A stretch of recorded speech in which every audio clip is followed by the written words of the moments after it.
अस्सलाम वालेकुम, very good morning guys. आज का दिन बहुत ज्यादा रिलैक्स्ड है। एक्चुअली मैंने काफी दिनों बाद अपना ब्लॉग जो है स्टार्ट किया है और मैं भी इंस्टा पे मैसेजेस डीएम्स पढ़ रही थी। सबके मैसेजेस है क्या हुआ आपके डैडी को, प्लीज शेयर कर दे। लास्ट ब्लॉग जो राखी वाला था वो मैंने आपको 17 डेज के बाद दिया, पोस्ट किया, क्योंकि मतलब ऐसा था ही नहीं कि ब्लॉग एडिट करो डालो, है ना। तो ये हुआ कि राखी के जस्ट बाद मेरे डैडी को मेजर अटैक आया, हार्ट अटैक। और ऑलरेडी मेरे डैडी को जो है अटैक आ चुका है 12 साल पहले, जब मैं घर से बाहर मतलब चली गई थी। और मुझे जो है तब मेरी मम्मा ने 1 मंथ के बाद बताया था। और जब बताया था आई थिंक मैं किसी प्रॉब्लम में थी या कुछ, लेकिन मैं बाहर थी तो बस एक अफसोस जो होता है वो कर पाई, लेकिन मैं डैडी से बात भी नहीं कर पाई थी तब।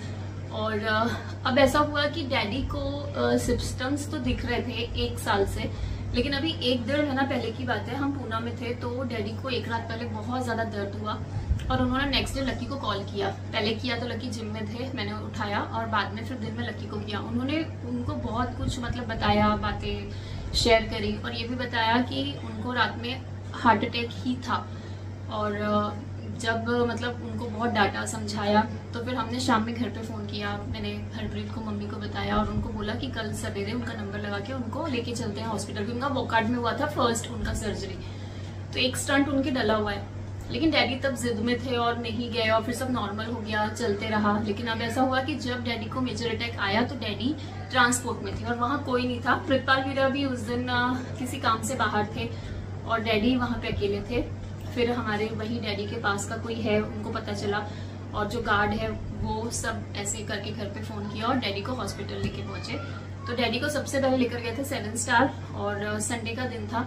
और जब मुझे कॉल आया तो लकी एयरपोर्ट रोड पे थे, बंटी वीरे का कॉल आया। जब लकी को कॉल किया तो लकी का कॉल वेटिंग आ रहा होगा, तो मुझे बंटी ने कॉल किया एंड जैसे ही उसने मुझे कहा कि मैं डैडी को लेके आया हूँ, तो सबसे पहले तो मुझे मतलब समझ गया कुछ तो हुआ है। तो मैं तो मेरे पूरे ऐसे मतलब जान ऊपर से पूरी नीचे चली गई कि क्या हुआ। और फिर उसने बताया कि डैडी को हॉस्पिटल लाया हूँ और डैडी को बहुत दर्द था, ये बताया मुझे।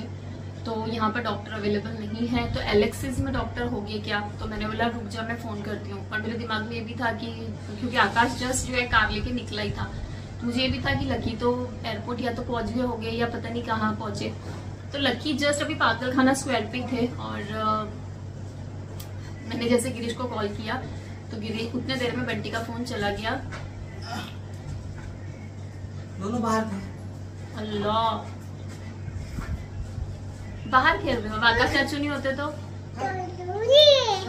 तो जैसे ही फिर मैंने कॉल किया गिरीश को तो ही सेड कि भाभी बंटी का कॉल आया है भाई को। तो जैसे ही बंटी की बात हुई, लकी ने गाड़ी एलेक्सिस टर्न करी। वहां पे 24/7 डॉक्टर्स अवेलेबल होते हैं, लेकिन जब तक 7 स्टार को डैडी को आईसीयू में ले जा चुके थे। बच्चों के साथ अकेले सब डील करना बहुत टफ होता है। तो जैसे ही पता चला कि डैडी को आईसीयू में रखे हैं, अब एकदम से रेफर कैसे ले, तो लकी के पास, लकी तो ऑलरेडी एयरपोर्ट रोड पे थे, तो उन्होंने जो अपनी गाड़ी टर्न कर ली 7 स्टार हॉस्पिटल की तरफ। और अब टेंशन ये था कि लकी का मीटिंग भी ऐसा था बॉम्बे में कि मतलब वो बहुत मुश्किल से अरेंज हुआ था। अब लकी जब हॉस्पिटल में गए, डैडी से मिले, तो ऑब्वियसली जब आईसीयू में आपके मदर फादर हो, बुजुर्ग हो, है ना, तो मतलब अलग ही एक होता है वो मोमेंट। जब डैडी की आंखों से आंसू गए तो लकी का दिल नहीं हो रहा था कि वो जाए बॉम्बे, तो उन्होंने बोलते कार में, क्योंकि मैं तो थी नहीं वहां पे। तो जैसे गिरीश आकाश से बता रहे थे कि भाई बहुत वो ट्राई कर रहे थे कि कैंसिल हो जाए मीटिंग, बाद में मिल सकती है क्या, बट मीटिंग जो है वो बहुत जरूरी मीटिंग थी। तो फिर लकी ने सारा कुछ डॉक्टर से बात करी, वहाँ पे सब कुछ किया और उन्होंने ये सोचा कि कल मॉर्निंग में मीटिंग करके जो फर्स्ट फ्लाइट है वो करके मैं वापस आ जाता हूँ। अब जो रिपोर्ट्स थी वो संडे की वजह से उस दिन नहीं हो पाई, तो वो नेक्स्ट डे होने वाली थी। और जब नेक्स्ट मॉर्निंग में डैडी की रिपोर्ट्स आई तो उसमें डैडी को 2 ब्लॉकेज आए, जो कि 90% ब्लॉक थे। जो डैडी का स्टंट था उसके आगे पीछे दोनों तरफ से ब्लॉकेज था, तो सर्जरी बहुत ज़्यादा ज़रूरी थी। और टेंशन ये भी था कि 2 स्टंट और मतलब वो ऑलरेडी बुजुर्ग है देखो, और 3 स्टंट रखना बॉडी में थोड़ा सा देखो टफ डील हो जाता है। तो जो भी है, फिर डैडी की सर्जरी हुई और अल्हम्दुलिल्लाह डैडी की सर्जरी बिल्कुल सक्सेस हुई। तो सर्जरी नेक्स्ट डे मॉर्निंग में हो गई और डे में हुई आफ्टरनून में, और लकी कंटिन्यू कांटेक्ट शुक्र अल्लाह का कि उन्होंने बाहर रहते हुए भी हर तरफ से जो है टच में रहना, मीटिंग रहने के बावजूद डॉक्टर से बात करते हुए, हर चीज़ करते हुए, सब ने, जो मेरी फैमिली में है, सब ने बहुत अच्छे से, क्योंकि ऑब्वियसली डैडी के बच्चे हैं, उनका एक भरा पूरा परिवार है, तो अल्हम्दुलिल्लाह उनकी सर्जरी सक्सेस हुई और फिर लकी भी आ गए शाम में। उसके बाद डैडी का जो भी है चलता है, जिनके पेरेंट्स होते हैं हॉस्पिटल में सारा कुछ, एंड डैडी का डिस्चार्ज हुआ और फिर उनको घर पे ले आए। और सबसे अच्छी बात की, जो हॉस्पिटल में डैडी थे आईसीयू में, वहां पर आईसीयू की जो एक सिस्टर थी, जिन्होंने जैसे ही डैडी को देखा ना, तो शी सेड कि मैंने फटाफट आपका ना खोला मान्या माइका व्लॉग, और मैंने वो जो फोटो है आपकी डैडी की और वो अंकल को मैंने मैच किया। फिर मुझे ऐसा लगा वो नहीं हुए तो, क्योंकि उसको ऐसा लगा कि सारे सरदार सेम दिखते हैं। तो कहती है मैं हिम्मत करके अंकल के पास गई और मैंने बोला अंकल आप मान्या के पापा है ना? तो उन्होंने कहा हाँ। तो बोले, फिर जब तक लकी आने, जब पहुंचने के थे आईसीयू में, तो फिर डैडी, जब मैं डैडी के पास गई तो मुझे वो कहने लगे कि अरे यहाँ पे ना एक लंबी सी नाक वाली गोरी सी लड़की है, सिस्टर है, बड़ी अच्छी है, वो तेरी वीडियोस देखती है, तो उससे मिल ले। उन्होंने मेरे राखी के पहले वाले वीडियो पे कमेंट भी किया है, मैंने उनका कमेंट पिन किया है। उन्होंने दुआ करने के लिए कहा, सब मान्या दी के डैडी के लिए दुआ करो। तो बहुत स्वीट थी वो, उन्होंने बहुत ख्याल रखा डैडी का, इवन मतलब बहुत ही अच्छी, बहुत सारी बातें की उन्होंने मुझसे आईसीयू में।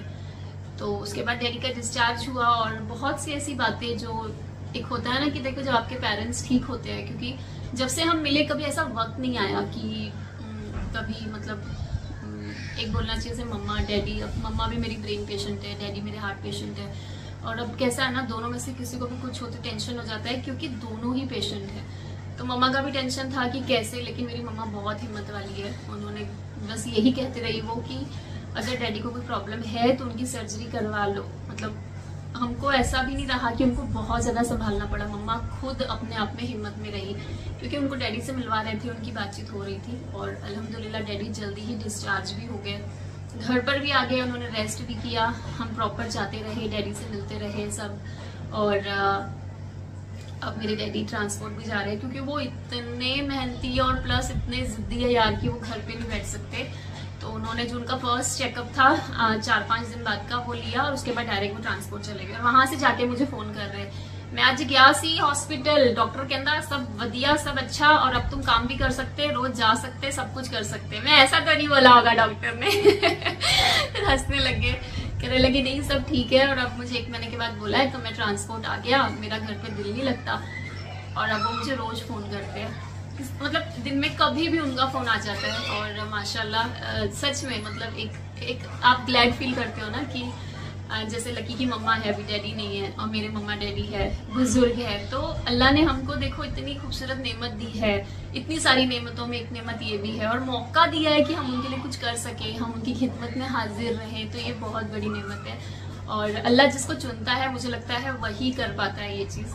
तो बस यार मेरे डैडी ठीक है, लेकिन आप सब दुआ करना, क्योंकि उनका ना आज ही फोन आया, जस्ट आज ही, कि उनकी सांस फूल रही है। जब उनकी पहले जो सर्जरी हुई थी उसमें ऐसा नहीं हुआ था, बट अब ऐसा हो रहा है, क्योंकि ऑब्वियस है अब उनके 3 स्टंट है, मतलब 2 अब और डले हैं, वो रीजन हो सकता है, या फिर अभी उनको आज बोला हमने कि अपन चेकअप के लिए चलेंगे। तो लेकिन आप कंटिन्यू दुआ करना कि अल्लाह उन्हें सेहतमंद रखे, मेरी मम्मा को भी सेहतमंद रखे, लकी के भी, इवन जितने ये वीडियोस देख रहे हैं उन तमाम लोगों के जो मदर फादर हैं, जो बुजुर्ग हैं, उन सभी को अल्लाह सेहत दे, तंदुरुस्त रखे, हम लोगों के बीच बैठा हुआ रखे, ताकि हम लोगों की हिम्मत बनी रहे। क्योंकि माँ बाप का एक नाम ऐसा होता है कि आज देखो मैं जहाँ हूँ या लकी जहाँ है, हम जो सक्सेस है, हम जो कामयाब है, आपकी नीयत और कर्म तो मायना रखते ही है, लेकिन मुझे लगता है कि माँ बाप की दुआ बहुत बड़ी चीज होती है, सबसे ज्यादा बड़ी चीज यही होती है कि आप सक्सेस होते हो।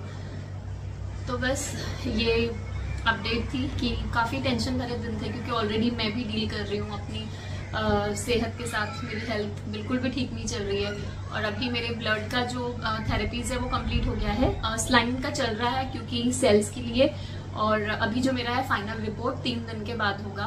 तो आप सब दुआ करना कि अल्लाह मेरी वो रिपोर्ट्स अच्छी आए। नहीं 3 दिन के बाद नहीं, 3 दिन तक अभी मेरा स्लाइन चलेगा, और एनीमिया प्लस दूसरे ऐसे 3-4 मिला के मेरे स्लाइन सेशन अभी चल रहे हैं, और फिर उसके 3-4 दिन बाद जो है मेरी रिपोर्ट्स होगी, तो वो रिपोर्ट्स मेरी अच्छी आनी चाहिए। प्लीज़ ये भी दुआ करना, दुआओं में बहुत ताकत होती है, मैं बिलीव करती हूँ इन चीज़ों में, और आप सभी मेरी दुआओं में हैं, हमेशा रहेंगे। और जो प्यार आप नानिया ब्लॉग्स को देते आए हैं, मेरी फैमिली को देते आए हैं, प्लीज यही प्यार देते रहें और हमेशा खुश रहें, पॉजिटिव रहें, अपना ख्याल रखें और बहुत सारा खुश रहें। अल्लाह हाफिज। नेक्स्ट व्लॉग जल्दी आ रहा है, जरूर देखें। बाय।